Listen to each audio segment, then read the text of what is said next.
Hello बच्चों। तो आखिरी 6 दिन बचे हैं हमारे नीट के एग्जाम के लिए, और अब ये 6 दिन हमें क्या करना है ये तो हमें जानना है, इसीलिए ये मैं वीडियो ले आया हूं आपके लिए। लेकिन अब हमें ये भी जानना है बच्चों कि क्या नहीं करना है। ठीक है, हमें दोनों चीजें जाननी है, हमें क्या करना है और क्या नहीं करना है। तो क्या करना है उसमें कुछ बातें हैं जो अपने को ध्यान में रखना है। सबसे पहली बात कि हमें एनसीईआरटी ज्यादा से ज्यादा रिवाइज करनी। एनसीईआरटी का एक बार नहीं, 5 बार, 10 बार, 20 बार, 50 बार, जितना रिवीजन करना है एनसीईआरटी का ही रिवीजन करना है। ठीक है, और ये जो एनसीईआरटी रिवीजन है ये बायोलॉजी और केमिस्ट्री दोनों पे आप लेके चल सकते हो, लेकिन अपने को केवल एनसीईआरटी ही रिवाइज करनी। कुछ भी नया पढ़ने और कुछ भी नया समझने के चक्कर में नहीं पड़ना है। कुछ अब नया उठा लो, ऐसा कुछ नहीं करना, ऐसी गलती एकदम नहीं करना। ठीक है, तो ये 6 दिन अपने को बहुत ध्यान से एनसीईआरटी का बार बार रिवीजन करो। ठीक है, जितना ज्यादा रिवीजन कर सकते हो वही आपको आगे पहुंचाने वाली है। कुछ भी नया नहीं पढ़ना। ठीक है, क्वेश्चंस आप पीवाईक्यू करिए, पीवाईक्यू को आप करिए, प्रैक्टिस करिए, कोई दिक्कत नहीं। लेकिन अब जो सिचुएशन है कि कहीं कुछ अगर छूटा हुआ है, कहीं कुछ रह गया है, कहीं कुछ समझ में नहीं आ रहा, तो वो अपने डाउट जरूर क्लियर करिए। ठीक है, तो ये कुछ बातें हैं आपको ध्यान में देनी है। ग्रुप डिस्कशन नहीं करना है, ग्रुप स्टडी नहीं करनी है, और खाना अपनी जो है ना, खाना एकदम अच्छे से खाना, अपनी सेहत का विशेष ध्यान।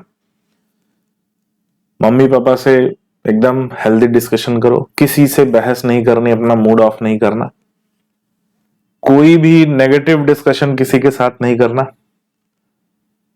ज्यादा वीडियोस नहीं देखना भाई। बहुत ज्यादा आजकल मोटिवेशन टिप्स चल रही हैं, वो भी नहीं देखना है। अगर ये भी नहीं देख रहे हो तो और अच्छी बात है, तो मतलब आप सही जा रहे हो। तो मैं ये नहीं कह रहा हूं कि मेरी भी वीडियो मत देखो, कुछ मत देखो, और अपने आप को एकदम फोकस, अपना कंसंट्रेशन मेंटेन करना है, फोकस मेंटेन करना है। मेडिटेशन जरूर करना है, सुबह उठ के 15 से 20 मिनट मेडिटेशन सुबह जरूर करिए। ठीक है, वो मेडिटेशन आपके जो है पॉजिटिविटी बढ़ाएगा। आपको कोई ऐसा मेडिटेटिव साउंड वगैरह हो सकता है आपको सुनने में, मंदिर जाओ, दर्शन करो, और जो भी आप जिस भी रिलीजन को फॉलो करते हो, अपना रिलीजियस चीजों में थोड़ा सा वहां से एक पॉजिटिव एनर्जी आती है। पॉजिटिव चीजों से जुड़ो, नेगेटिव चीजों से दूर रहो एकदम। और कोई भी मिलने आए, कुछ नहीं मिलना, बोला भैया 7 तारीख के बाद मिलेंगे। कहीं कोई बुलाए, नहीं भैया 7 तारीख के बाद मिलेंगे। न अपना एक भी मिनट टाइम वेस्ट नहीं करना, एक भी मिनट। कुछ नहीं करो तो बायो और केमिस्ट्री की एनसीईआरटी लेकर ही बैठे रहो, पढ़ो, उसको पलटते रहो, देखते रहो, कुछ ना कुछ नया निकलेगा, और इसको जरूर करना है। फिर रही बात, आ जाते हैं कि हमने आपसे कल अपना जो लास्ट लेक्चर था रिवीजन का, उसमें मैंने बोला था कि मैं आपको कुछ ऐसे पॉइंट्स बताऊंगा जहां से श्योर शॉर्ट क्वेश्चन बनते हैं। मतलब कि एक होता है ना कि कोई भी एग्जामिनर अगर पेपर बनाता है तो यहां से तो जरूर ही क्वेश्चन डालता है, और ये मैं जूलॉजी से रिलेटेड ही बता रहा हूं। ठीक है, तो रैंडम ऐसे कुछ पॉइंट्स हैं, मैं ऐसा भी नहीं तुमको बताने लगूं कि हर चैप्टर का है। रैंडम ऐसे कुछ पॉइंट्स हैं जिनको आप ध्यान से पढ़ते हुए जाना, और ये पूछा जाएगा। ठीक है, तो जरा कुछ ऐसे पॉइंट्स हैं, जैसे अगर हम breathing and exchange of gases, क्यों उठा रहा हूं, क्योंकि रैंडम, ऐसा नहीं कि मैं चैप्टर 1 से उठाऊं, रैंडम ये चीजें आ रही हैं और रैंडम ये चीजें पूछी जाती हैं, तो कोई सिंक्रोनाइज्ड वे, क्रोनोलॉजी ऐसी कोई नहीं है ना। तो सबसे पहले अगर रेस्पिरेशन की बात करें बच्चों, तो रेस्पिरेशन में याद कर लेना, क्या याद करना है, जो कंडक्शन पाथवे है, ट्रैकिया, प्राइमरी ब्रोंकियल, इसका सीक्वेंस याद करना। कंडक्शन पाथवे का सीक्वेंस, ठीक है, कंडक्शन पाथवे के सीक्वेंस से आ जाता है question. Volumes and capacities, volumes and capacities एक क्वेश्चन पक्का आता है। वॉल्यूम्स एंड कैपेसिटीज से। हो सकता है कंडक्शन पाथवे से ना आए, लेकिन वॉल्यूम्स एंड कैपेसिटीज से आ जाएगा। जो ऑक्सीजन डिसोसिएशन कर्व है उसको कौन कौन से फैक्टर अफेक्ट करते हैं, तो उससे क्वेश्चन पूछ देता है, ऑक्सीजन डिसोसिएशन कर्व से पूछ देता है। ठीक है, तो ये रेस्पिरेशन वाली बात। वैसे पढ़ना तो अपने को सब कुछ है, मैं साफ बता दूं, पढ़ना अपने को सब कुछ है, कुछ भी छोड़ना नहीं है। लेकिन जब मैंने तुम लोगों से प्रॉमिस किया था तो भाई कुछ ऐसी बातें तो मैं बताने को आ ही जाऊंगा कि हाँ अपने को ये पूछा जाएगा, एकदम ध्यान में रखना। ठीक है, तो रेस्पिरेशन में याद रखना है। लोकोमोशन एंड मूवमेंट की बात करें, ठीक है, लोकोमोशन एंड मूवमेंट की बात करें तो ध्यान से सुनो। लोकोमोशन एंड मूवमेंट, इसमें बोन्स का जो नंबर है और अरेंजमेंट, ये एकदम से पढ़ लेना, भूलना मत। ठीक है, अरेंजमेंट। फिर एक बात हो गई, दूसरी बात हो गई जॉइंट्स। जॉइंट से अब क्या एग्जैक्ट पूछेगा वो नहीं बता रहा हूं, लेकिन जॉइंट से क्वेश्चन आएगा।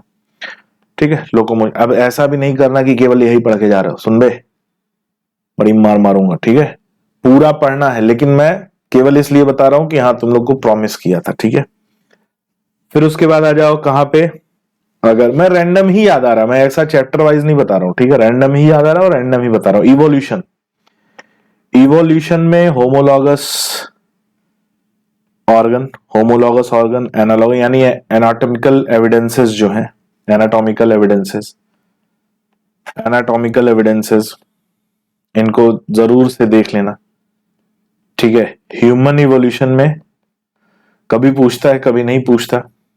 ह्यूमन इवोल्यूशन में एक और रैंडम आया, अभी ध्यान में ही आ रहा है, और ये मैं सीक्वेंशियली नहीं बता रहा हूं। ठीक है, हम बात करें एनिमल टिश्यू की, तो एनिमल टिश्यू में कार्टिलेज और बोन।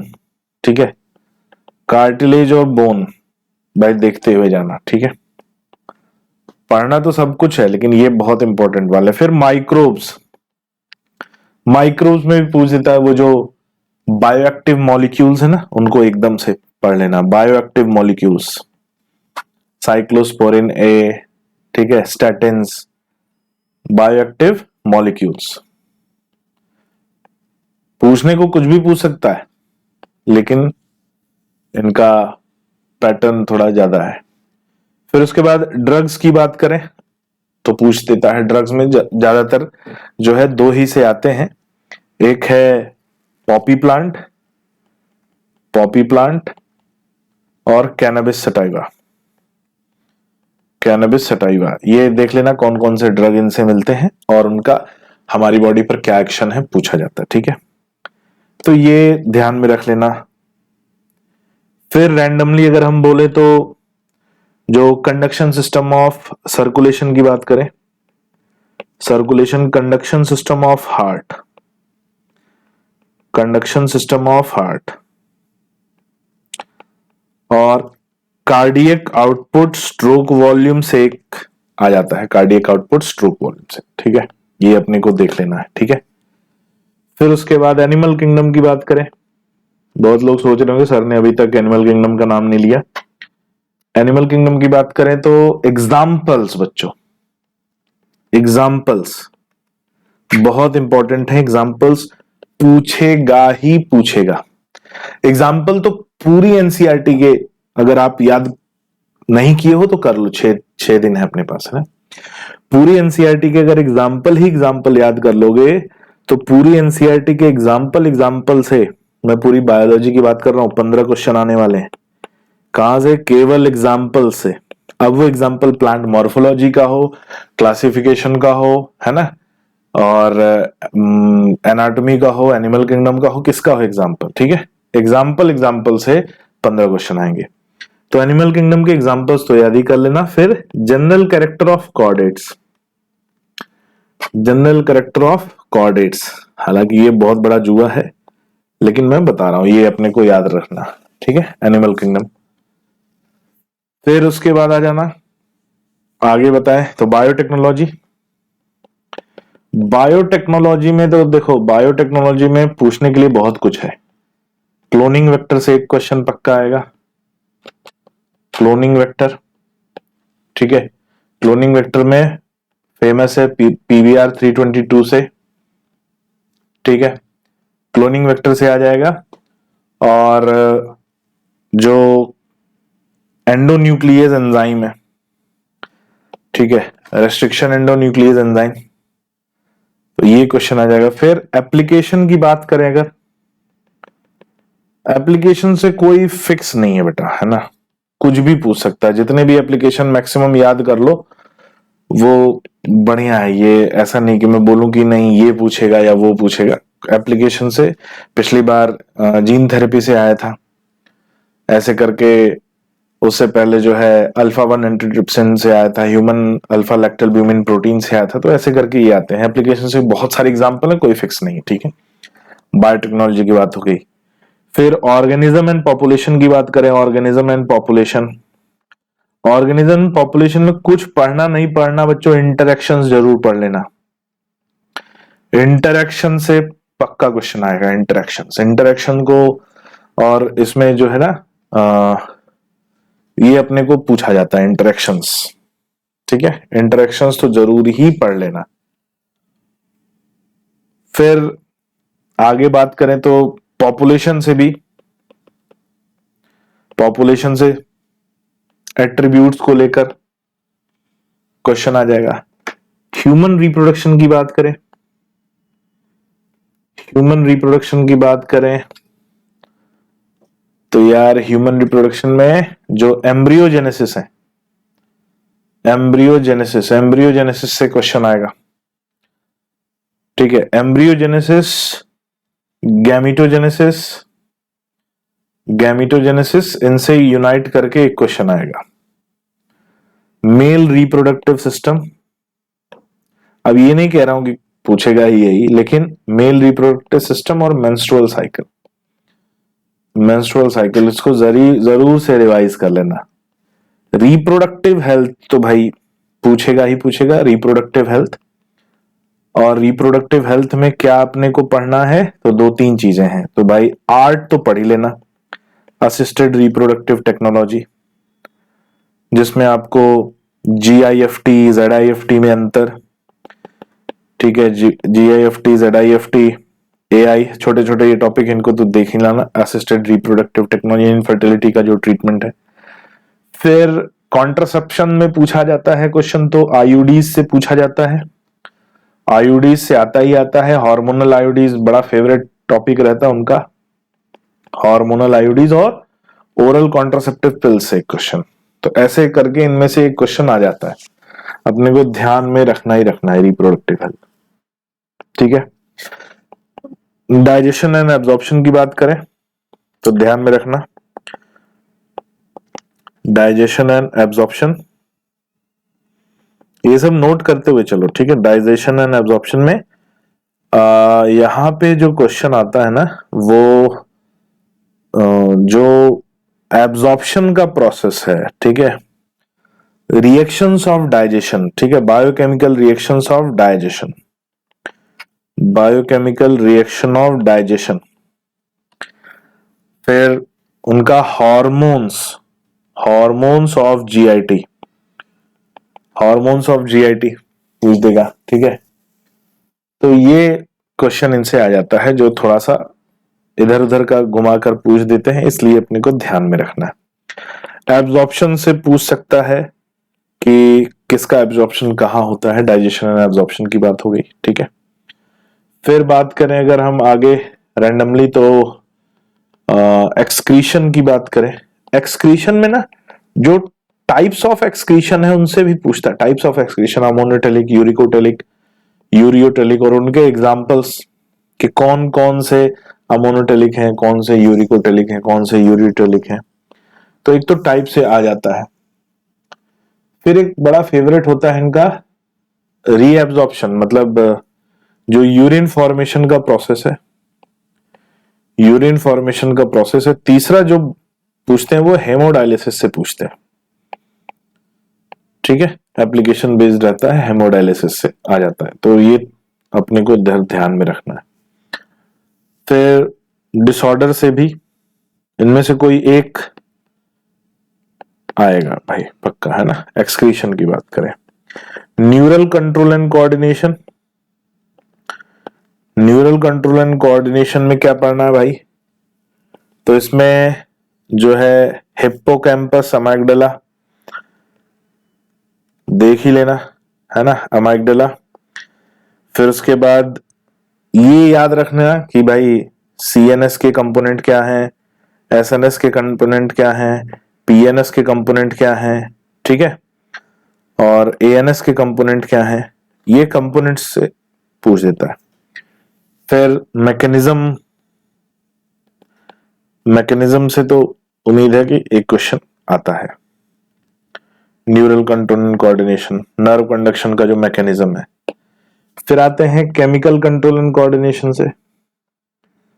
अब इसमें भी बहुत सारे एग्जाम्पल हैं कि एक को अंदाजा लगाना बड़ा मुश्किल है, लेकिन ये ध्यान में रखना कि थायरोकैल्सिटोनिन और पैराथॉर्मोन एक दूसरे से रिलेटेड काफी कंफ्यूजिंग है, इसलिए पूछे जाते हैं पैराथॉर्मोन, टीसीटी। फिर जो है थायरोक्सिन, थायरोक्सिन का जो हाइपोसिक्रीशन हाइपर सिक्रीशन है। कॉर्टिकल हार्मोन्स, कॉर्टिकल हार्मोन्स के कुछ नहीं पूछेगा तो बच्चों ध्यान में रख लेना क्या, इनके डिसऑर्डर्स जो रिलेटेड है, यानी हाइपर सिक्रीशन पे क्या होता है, हाइपोसिक्रीशन पे क्या होता है। और याद तो भाई अपने को सभी रखना है ना, लेकिन बायो में कुछ भी ऐसा छोड़ नहीं सकते, बायो में बार बार ये बात बोल रहा हूं, लेकिन ये वो एरिया है जहां से क्वेश्चन ज्यादा आते हैं, अगर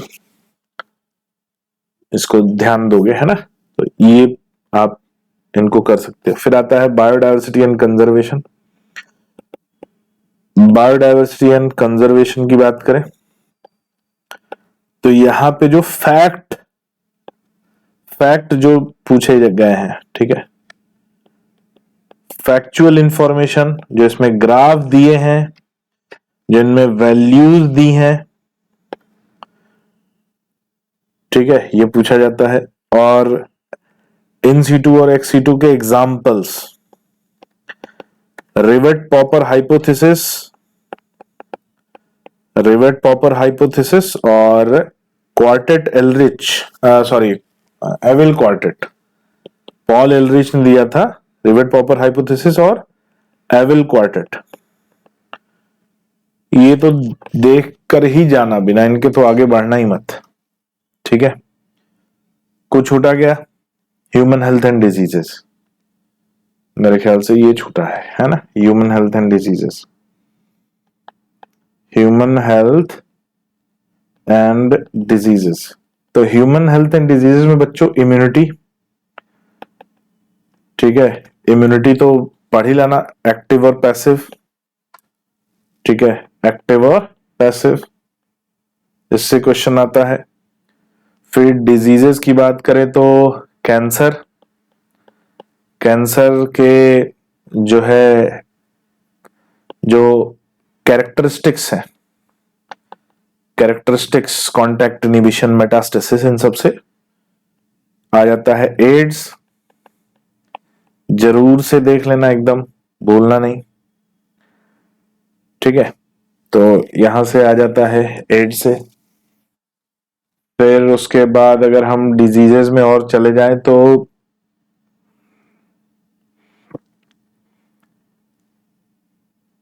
बैक्टीरियल डिजीज में तो जो भी एग्जाम्पल दिए हैं उनको तो देख लेना है ना, बैक्टीरियल डिजीजेस। हाँ, फंगल डिजीजेस जरूर देख लेना, फंगल डिजीजेस, रिंगवॉर्म एक ही वो है, रिंगवॉर्म, ट्राइकोडर्मा, एपिडर्मोफाइटॉन, ट्राइकोफाइटॉन, इनसे सिम्टम्स क्या है ये आप देख लेना, ठीक है, इतना देख लो बस। ज्यादा लालच क्या है, बुरी बला है। हाँ, पढ़ना सब है भाई, सब कुछ पढ़ना, कुछ भी छोड़ना नहीं,